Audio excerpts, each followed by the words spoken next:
It is a tactile telerobot that can transmit realistic touch feedback to an operator located anywhere in the world. Welcome back to Techstination. I'm Fred Fishkin. Converge Robotics Group has reached the finals of the $10 million ANA Avatar X Prize competition. It's using technology developed by Shadow Robot. And joining us is Shadow Robot Managing Director Rich Walker. Thanks for taking the time, Rich. Thanks, Fred. An absolute pleasure. Well, give us the overview of what you've been building and its significance. Sure. So Shadow is, I guess, an unusual team. We came together over 20 years ago as a bunch of people who had fun building robots, and we found that people liked what we were doing, and they wanted to pay us to do more of it, which is always an enviable position to be in. So what we got really into was building hands for robots. The human hand is a real marvel. It's just incredibly dexterous, agile. It has a huge number of sensations and ways of telling what's going on, and it packs that into this very, very physically small form factor. It doesn't look so impressive until you try and build a mechanical one, at which point you realize just how much is going on in your hand. So over 20 years, we've been building these robotic hands, and about 2-3 years ago, we were approached by our colleagues who now make up the Converge Robotics team, and they said, hey, we should be putting something together for this avatar competition. We have the Shadow robot hands. We're working with people who build fingertips to give it a sense of touch, and we're working with haptics who have a way of capturing the human hand that we can then translate into the robot hand. So we put that together to build something that at the time we thought was pretty much the first in the world, which is a system that genuinely lets you touch and feel what's going on in a different place. So give us a for instance and some of the use case possible scenarios here. Sure. So one area that we've been working with a lot of people in is nuclear. A lot of nuclear engineering takes place in dangerous and unpleasant places, as you can imagine.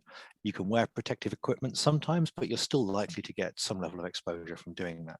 So instead, if you use a robot hand that has the same movements as your hands would, and you control that from the other side of a wall, the other side of a building, then you can be in a much safer, a much less exposed location. On the other side of the scale, sometimes you're not trying to protect the work. So on the other side of the scale, sometimes you're not trying to protect the human from the work, you're trying to protect the work from the human. And we're doing some work with some pharmaceutical companies who try and maintain very, very sterile manufacturing plants. They don't want to contaminate anything they're manufacturing. And there, when a human has to intervene, the human produces risk to the actual chemicals being made, the pharmaceutical products. So if the robot hand is there and can do the tasks the human can do, master-slave symmetry, then we can remove the need to put a human in that machine, in that environment. Is, I guess, what gamers would call latency an issue here? That's a really interesting question. Lots and lots of work has been done on making robots operate over distances, and there are some absolutely fascinating papers on how can you get a surgical robot that you can operate over a wireless link or a phone link or something. So we were very concerned that latency would be a challenge, a barrier for us. Then we actually tried hooking up a system from London to San Francisco over a mobile phone connection. And we found that quietly, while no one was looking, the internet had just kind of got good enough that unless you happen to hit a bad patch, the internet's basic connections are pretty fast now. And that kind of thing works really, really well. So yeah, you can get bad latency, but we treat it as weather. We have a little dial that tells you how long the latency is. And you wouldn't climb a ladder on the outside of your house on a windy day. Well, in the same way, you probably wouldn't want to do a precise manipulation task when you've got 1 second of latency, let it drop back down again, or find a better Wi-Fi connection, and then it's not really an issue. Now, robotics have found their way into medicine, I guess, in a pretty big way. So tell us, what are you playing in that space as well? We've done a little bit of work with the Mayo Clinic, interestingly. So they do what they call remote GP practice, remote diagnostics. So imagine you go to your local healthcare center and you've got something, and the staff there take a look at it and they're like, oh, we don't know what that is. So they can get someone from Mayo on essentially an iPad, and they can talk to you and say, well, what is it? What is it? That's it. Okay, nurse, can you just poke it like that and see, how does it feel, kind of things. What we've been talking to with them is doing the same thing, but instead of having just the iPad, having a hand that you can control remotely. So the remote doctor can say, right, okay, I will actually pull your eyelid down, have a little peer under it with the camera. Nurse, can you just move the camera? Yeah, okay, I can see that. Thank you. What about that bit? And actually get a sense of touch, a sense of contact. And we did some tests with Mayo where amongst the other tests we did, we used an ultrasound probe remotely. And so the doctor at Mayo was able to verify that one of our engineers actually had a heart, which was a great relief to him and a surprise to most of us.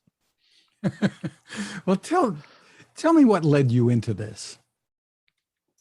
So we started building hands for robots, basically because it was a challenge. We knew that people were trying to build interesting robot technology, and we looked around at what was there and what wasn't there. And we realized that no one had really tried to build anything much like a human hand. And we like a challenge. So we started. The first one we built back in 1998, 99, so over 20 years ago. It was wooden. It was pretty much held together with string and elastic bands and hot melt glue, but it was good enough to be able to pick up a straight side of glass, in fact, an English pint glass with beer in it. From there, we got the idea of building some better and better ones until we got to the kind of really nice products that we do today. But this was always done with the idea that you could push the boundaries of what was possible if you had better hardware to do it. And robotics hardware in the area of hands wasn't good enough yet. So we built these amazing robot hands. And then we worked with people doing absolutely fascinating research to understand how they can take these robot hands and use them. Do you envision a time when your technology might be used in robots that are moving around offices, homes, and actually doing things with their hands that maybe we'd like them to be doing? Oh, sure. So one of the goals from the ANA Avatar X Prize is actually to start to build out robots that can be used instead of people by people. I don't know if you know the backstory, but one of the things that the Avatar N organization was doing was they put some robots in a cafe, and they had patients who were bedbound operating those cafe robots to serve people in the cafe, unless they were able to actually do a job and earn a living while still being bedbound, which is pretty impressive in itself. So that kind of piece is already possible in the jigsaw.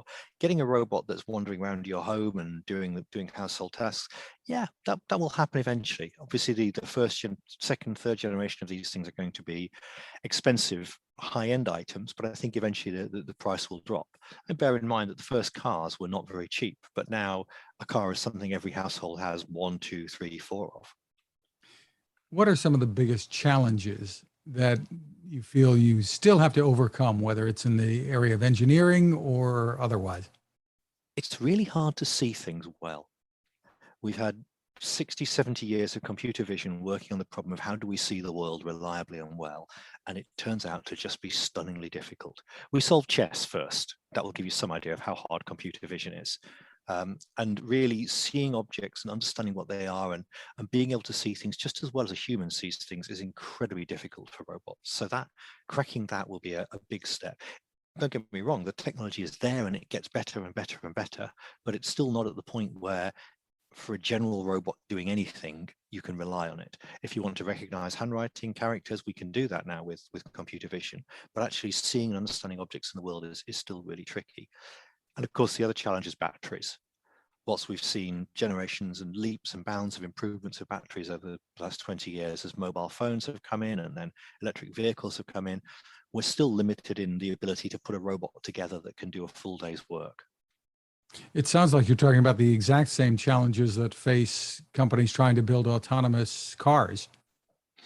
An autonomous car is a robot. We just don't bother calling it that anymore because we tend to reserve the word robot for a 6-7 degree of freedom industrial arm that picks things up and puts them down.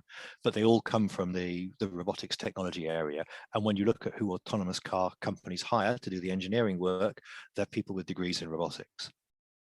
For more information on what you're doing, where's the best place for people to go?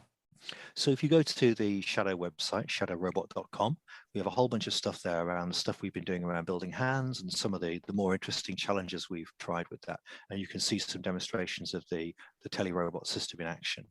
We often turn up at shows and events as the world's now opening up again. We've just been to a big event in Dubai, and we hope to get some more in later in the year in the US. You know, every now and then you see stories about this. Should humans be fearing robots? Maybe Hollywood has done too much to make us afraid. I think Like any piece of machinery or technology, the question is not should you fear the machine. You might have to treat it with healthy respect because it's a big piece of machinery that can do things and it's strong and powerful. But what you fear is the systems that the machines get built into, whether that's political or economic systems. The risk from AI is not that an AI will become super smart and take over the world.